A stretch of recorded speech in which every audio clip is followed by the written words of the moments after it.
Ireng wah ya sing jeneng neng desane dhewe iki wis sak bisa-bisa kudu meriah ya. Ah iya. Arep postre mau diguyur hujan angin aja kuwatir sprene isih grimis. Ah iya. Malah aja kuwatir tak kirane aja kuwatir terang ya sprene isih grimis ora. Ora apa-apa sing penting barokah. Sing jeneng udan iki barokah ya kok. Barokah. Barokah Gusti iki iso metu apa-apa, Cuk. Iya.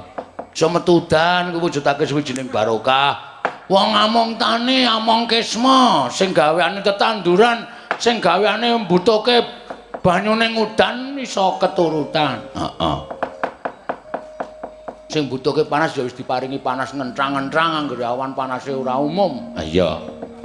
Sing mepe biting-biting dienggo gawe kerajinan iso kelakon garing. Ah iya, ya bener. Iso ngirengke rai. Ya pancen bener kaya ngono kuwi, Gong. Mula wajib gawe karo aku ngaturake panuwun ngersaning Gusti Karya Jagat, Truk. Iya. Lan ngaturake panuwun karo para bapak-bapak panitia saka Gayam RT 36 apa 3 pira? Apa 37? 73 sidane. Lho. Sing wis kepareng nimbali karo awake dhewe ngadani merti dusun iki Ya, bebarengan karo Dinas Kebudayaan. heeh. Muga-muga iso ayem, tentrem, rukun, majinamatan daya dinayan yo reng. Karepe ya pancen ngono kuwi sing diajak. Iya. Mbak Mimin isih kepareng lenggah. Isih ra ketang jane kuwi nek nang mburi kelir wis turu kuwi.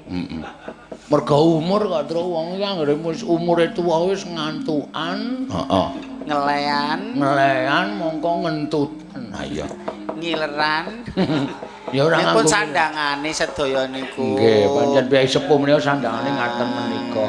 Iya. Awake wis ra iso kenceng, obah ya wis ra iso kenceng. Ya suwa pinten to, Mbak? Kawan dosa kalih ngancik kawan dosa 3. Oh, ala wis kepala papat to. Sampun. Oh, ala. Cik. Delok pasuryane kaya 30-an. Lah, Cik. Tambah 40. Mboten kadang kala nek luar kota adah-adah niku pun kathah kula selehke. Mangkate kaya-kaya mulih ngoten niku terus lumrah kabeh. Mbah, ya kudu semangat bekerja. Nggih. Semangat berkesenian. Ya. Kados kula kalian penjam ora kathah melekipun dalu. Aku lho niku wis 4-7 sesuk Agustus e. Lah nggih. 4-7 sesuk Agustus. Mula kula niku ora kendhat selalu olahraga. Gunakan waktumu minimal 30 menit untuk berolahraga. Niscaya akan hidup sehat. Ya. Mula anggere sore aku melayu. Mesti liwat